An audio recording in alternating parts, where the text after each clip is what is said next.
like that. You're not used to it. No. You run after the kids, yeah, but that's about it, isn't it? I kind of was like a fish out of water, if I'm honest.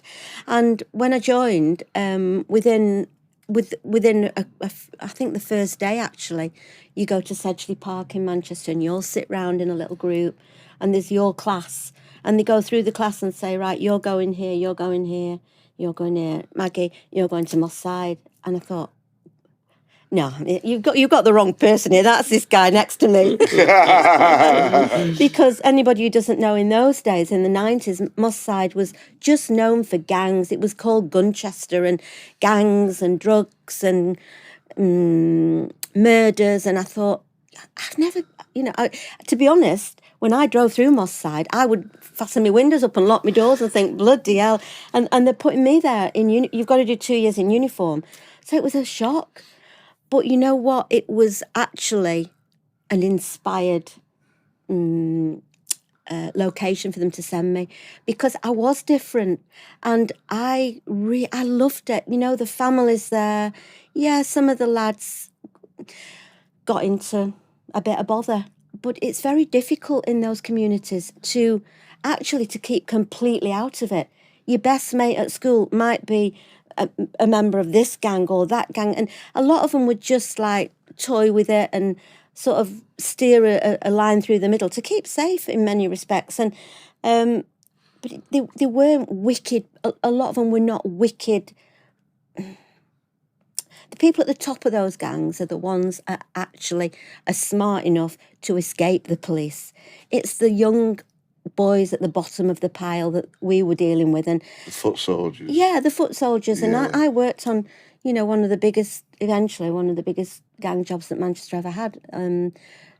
Colin Joyce, Lee Amos, they went to prison for many years. It was a Gooch gang, double murder. And but I became a family liaison officer. So I would work very closely with the families of whoever had been killed. And to be honest, it was often 6 of one and half a dozen of the other. It was two gangs, opposing gangs, and whoever came off worst in a shootout was actually pot luck. But my job as a police officer was not to judge those. My job was to help gather the evidence. And I was always very clear about that doesn't matter what I think. For me, the law is there to be used ethically and honestly. And I think that's what people saw in me, that, I think I'm a very fair person. My job was to gather evidence. It's the job of a jury and a court to decide guilt. So I didn't go in there on my high horse, or I would just go in there and speak to people, Give them the facts, basically. We had a guest on yesterday, actually, funny enough. He was from Moss Side, Darren Laycock. Oh, God. That's a blast from the past. You had Darren Laycock here? He was here yesterday and he was describing how it was tit for tat. And it was. Once they killed your best friend, then, you were seeking blood, and it's just that lifestyle for so many years. Yeah, well, I remember, I do, he won't know me, but I do remember him. That was in the early days when I was in Moss Side, and we had the long sight crew, and obviously Lee Amos and the Pit, what's his first name? I'm really bad with names. The Pitbull crew, and there was a long sight crew. And my first big job when I was in the police, and I wasn't even in the CID, I'd only got 2 years in, and I was called in and asked to relocate a family as a witness protection job. So, I worked on serious crime. That's what I did. And when I joined, everybody has to do 2 years in uniform. But I was never interested in traffic. I was never interested in, a job in the book, 4 little kids who had eaten a sausage roll around Asda. And, the policy was to lock them up. You got through in the deep end, though, didn't you, really? Oh, 100%. Right in the thick of it. And I'd go home at night, and normally, here's me like a mum and a housewife and a parent governor. My husband, Norman, was a joiner, and I used to be waiting for him to come in and tell me what had gone on. Yeah. He'd be sat there with all the butties and 4 kids. Right, what's gone on tonight? And it was exciting, though. And But I never lost sight of what I promised to do. And that was to, act with integrity and honesty and protect the vulnerable, uphold the law, look after people's human rights. They're the values that I believed a police officer is duty bound to uphold. And I've never changed that. I think because I was a bit long in the tooth, I was quite set in my ways. I know what's right and what's wrong. And anybody who says they never do anything wrong is a liar. Yeah. It's the degree of that wrong that matters. Most people in this country are generally law-abiding people. We police by consent. We're not a police state. I always say we're a police service. It's only very rarely you need to be a police force. And that's the way it should be for me. So I've never lost those values. And naively, I believed that that's what a police officer was meant to do. Well, that's what strikes me about reading your book. You're just this genuine soul struggling against this bureaucracy. I'm just curious, going back to one of the things you said there then, you said you were working on witness protection. Yeah. So how does that work in this country? Well, the job I worked on was, it was a lad called Paul Day, and he was a member of a big gang, and there'd been a kidnapping and a chase and da-di-da-di-da, lots of things. But one of the absolute key witness, the eyewitness, was a young lad who lived in a big house with extended family. He was from a Pakistani background, actually. And GMP have a big witness protection department, but they would only take on board the actual key witness and a couple of his relatives. But in the house where he lived was an extended family. So I was brought in. I'd only got 2 years in the job, and said, look, we've got this. I knew about the job. We've got this job. We have part of the family that the force are going to relocate and give new identities, but we've got another part of the family, and we wonder whether you could do it. This was the superintendent, a guy called Andy Holt, who actually I've only got good things to say about. And I thought, again, well, I've no training. I'm still in uniform. I'm not even in CID. But the fact that he trusted me to do that, I said, well, I've got 4 kids of my own. I've lived my life. I've been around the block a bit. Well, I'll do it. And all I did was treat them as though they were my family, find them a new home, find them a new schools, doctors, treated them as people.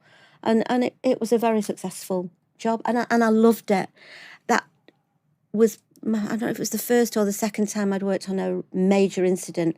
And I knew that that's what I wanted to do. I had a couple of stints in child protection. Once within my probation, because I actually was going to leave the job for various reasons, but I was bullied quite a lot, I felt, in my probation. I was seen as, by one particular supervisor or two, a middle-aged woman, a bit of a do-gooder, what you doing in the job, and they really did their best to make me walk away.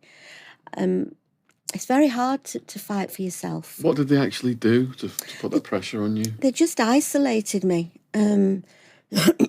I was treated very differently. For instance, my second tutor, who's meant to guide you and mentor you, was a great guy, but he was ex-forces and he was proper gung-ho, didn't want to be saddled with a probationer. He made that absolutely clear. He wasn't even a tutor, but he was given to me, and it made me different from other probationers. I wasn't getting the support. I was being criticised rather than constructively helped. And really, these 2 people were trying to squeeze me out of the job. And it came to a head when my daughter got 2 detached retinas and was in hospital, admitted as an emergency. They turned up at my house basically trying to make out that I shouldn't be off work, and I only had 5 days off, but that I shouldn't be off work. And I went back to work, and they did an assessment on the day I went back, completely critical of everything. I thought, that's it, I can't I can't deal with this. I couldn't sleep, and it was on my mind all the time. That's like emotional bullying, isn't it? But yeah, it was bullying. Yeah. And I'd never been bullied before. And it was making me miserable. So I understand when You were one of the good guys. You should have I was been different with though. you. You know what I mean? I think that many ideas in the police are very antiquated. Do you think there's a lot of sexism, racism? Yes, I do. I think it's the old boys network, very much alive and kicking. And anybody who challenges the stereotypical ideas, especially a woman like me who has got an opinion, I don't expect people to agree with me, but I do at least expect them to listen to me and explain why I'm wrong. And, I was just being bullied. And I thought, no, you know what, life, I did want to do the job, but it almost destroyed me. But the Andy Holt, the superintendent, again, he stepped in and he absolutely fought my corner. And he gave me a short stint in child protection because that's what I wanted to do. And that made me see that there was light at the end of the tunnel. Yeah. And it made me stronger.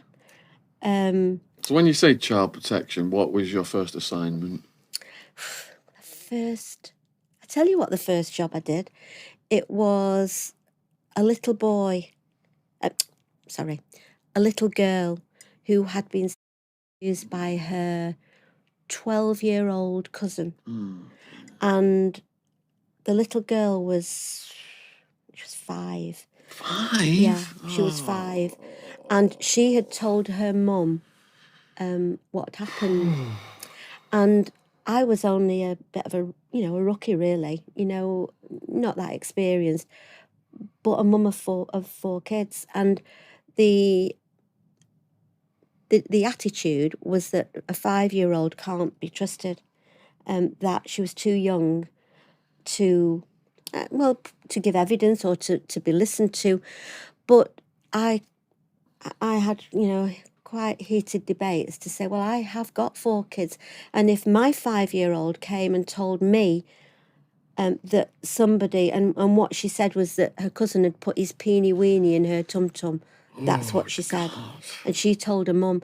I said, if my 5-year-old told me that, I would want something doing about that. Yeah, of course. I would want to give her an opportunity to talk about it. And you can't decide here where that might lead. And to his credit, my sergeant said, okay, well, have a go. And I brought the little girl in, and very low key, but in a room not quite as official as this, but like a living room with a couch and a little table and colouring crayons. And she had an appropriate adult to support her, and we were colouring and chatting. And she repeated what she'd said very clearly, and she drew a picture. Obviously, I knew who the cousin was, and that opened a pathway to go and speak to him. But when I brought him in, he was only 12. Now, the age of criminal responsibility is 11.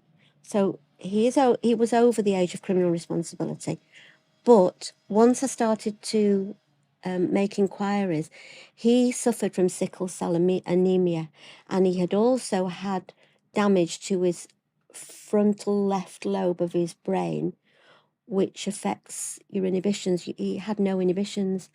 I went to the school, and the school were absolutely over the moon that I was there, because he had abused or inappropriately touched 5 other girls. Now, we couldn't prosecute him, but he needed help, and the girls in his school needed protecting from him. So it's a question of looking at the bigger picture, and he actually was sent to a special school. The little girl who had been abused was, given support and the help she needed. But I saw that as a really successful job, but it had been a battle, and pretty much every job was a battle. Normally you were fighting against social services who wanted to work with the family. And I realised that as a police officer, you weren't dealing with victims really. You might do the initial interview, but then all your work was in relation to the offender. And my skills are with victims and with people who are perhaps hostile to the police and, vulnerable people, families, witnesses, victims, and serious crime. So I came out of child protection and I focused myself on getting into CID, going into the major incident team, serious crime, and qualifying as well as a family liaison officer. Before we get to that, then I've just got a question. So, if a child does something to another child, what generally is the outcome in that? Because, like you said about this age of criminal responsibility, do you have to look at the background of the perpetrator? It's very, very unusual. That was the only case where I had any sexual crime where the perpetrator was so young. I did work on more than one job, but I remember one job with a 15-year-old lad who murdered a schoolmate who was 11, lured him to the house. We think tried to use him, and when the younger lad objected, he murdered him. How did he murder him? He assaulted him. I think it was with a frying pan. His mum was at work, and but then when he'd killed him, he actually cleaned up the whole house. He put the little lad in a wheelie bin, and he wheeled him all the way down some back alleys and dumped him in a woods. They say no kids are evil, but what's going through the lad's mind? He was very damaged. He'd had a very disrupted childhood. He was actually quite a lonely lad, and on that case, I actually worked with the offender's family. Yeah. Because, if you've got kids of your own, both families of the little lad who was murdered and the lad who had murdered him, the families are victims. Of course, yeah. They're losing a son. And actually, the family of the offender is often judged, and they're very lonely and they're very isolated. The family of the victim gets public support and public permission to grieve. So there's no winners, that everybody's a loser. And I think that helped me. My nature helped me to support that lad's mum, through the court process. He ended up in a young offenders institution, actually in the same one that one of the Bulger murderers was in. We've got one near us in Earlham. It's in Earlham. It's a young offenders institute, and they do get a lot of help because the intention is to try and help them change, recover. I guess the jury's out whether they actually do, but again, that wasn't my role. Know what that means? Ooh, I've been hearing that a lot lately. That's what I hear when we make another sale on Shopify, the all-in-one commerce platform to start, run, and grow your business. Shopify is the commerce platform revolutionizing millions of businesses worldwide. Whether you're selling Pokemon cards or hoodies, Shopify simplifies selling online and in person so you can successfully grow your business. Covering all your sales channels, from a shop-front-ready POS system to its all-in-one e-commerce platform. Shopify even gets you selling across social media marketplaces like Facebook, Instagram, and TikTok. Full of the industry-leading tools ready to ignite your growth, Shopify gives you complete control over your business and your brand without learning new skills in design or coding.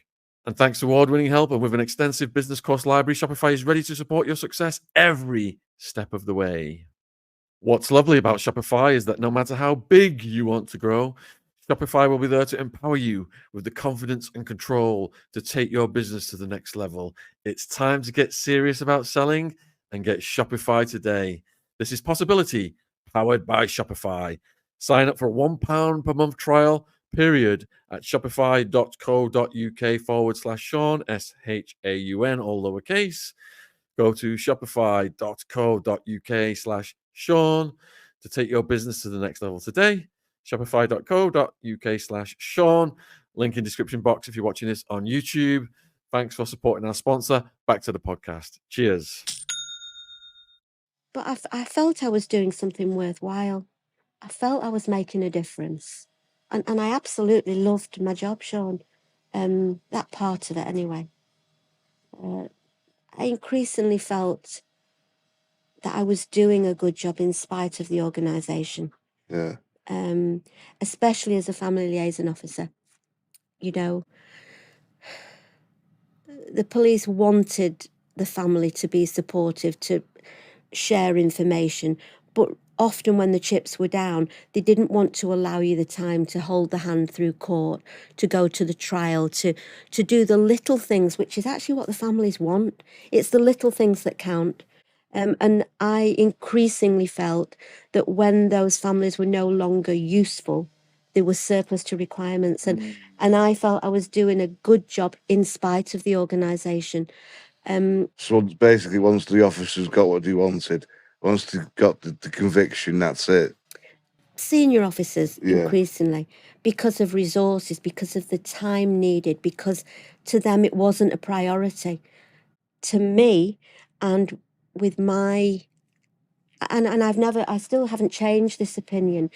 I believe that the way the authorities treat these people who come to us for help, that if they're not handled in the right way, in a sensitive way, that damages them far more in many respects than what they've actually been through, because most people expect the police to be fair and reliable and honest and to be able to trust them.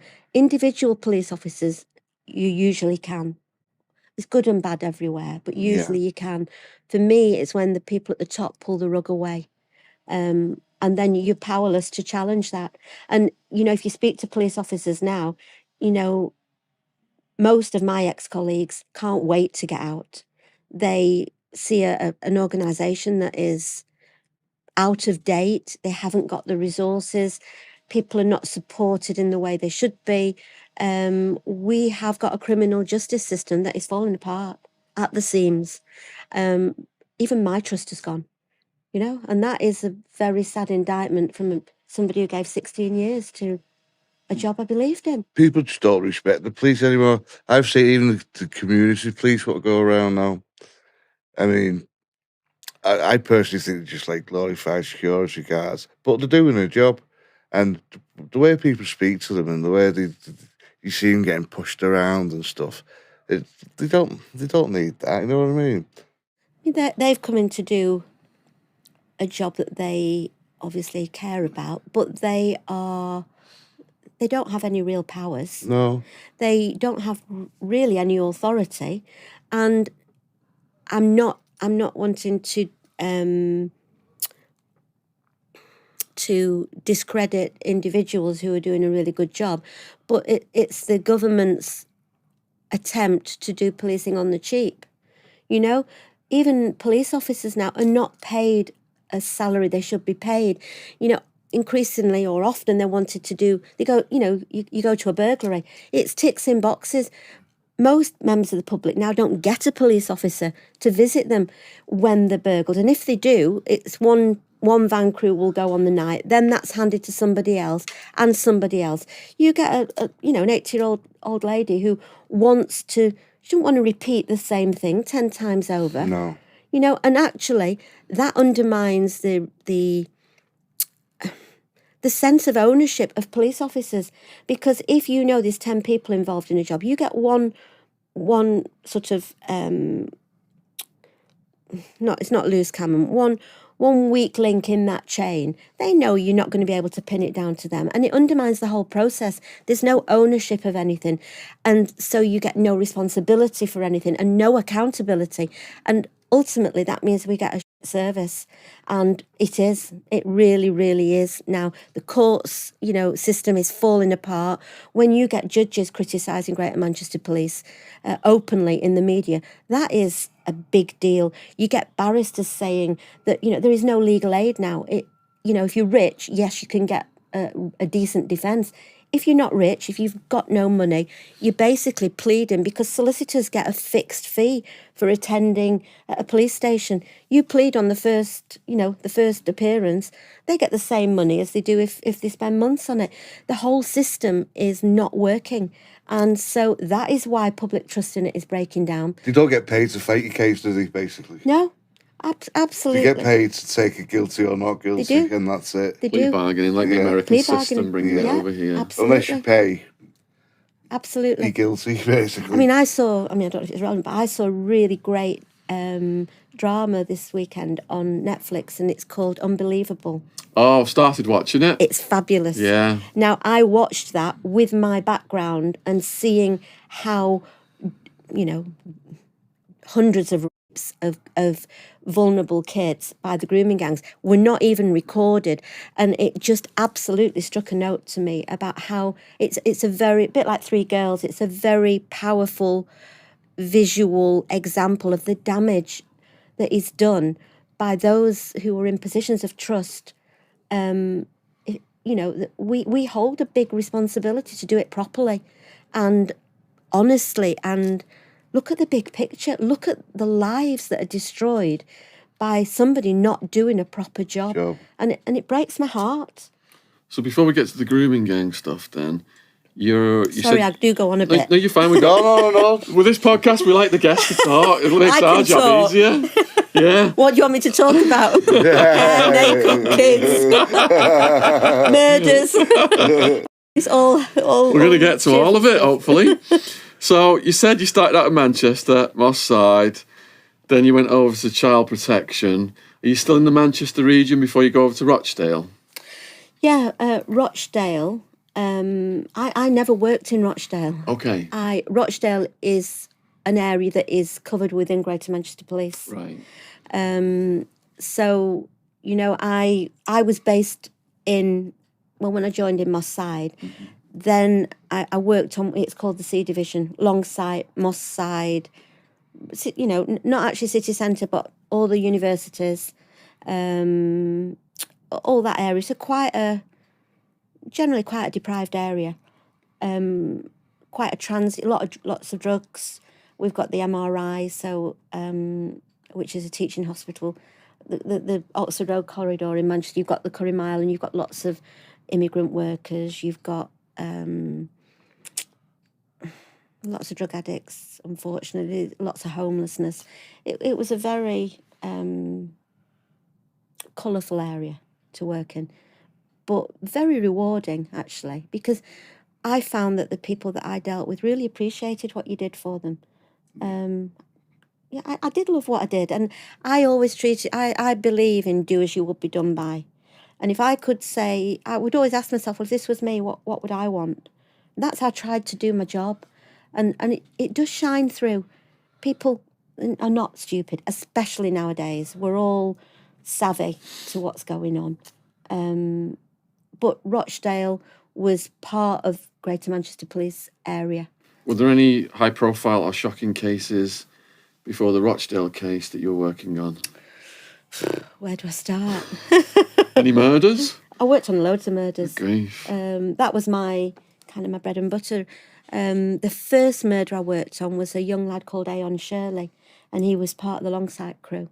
A young lad, actually, he'd actually gone out to get a takeaway, and when he was going back to the house, he was shot and killed by the opposing gang.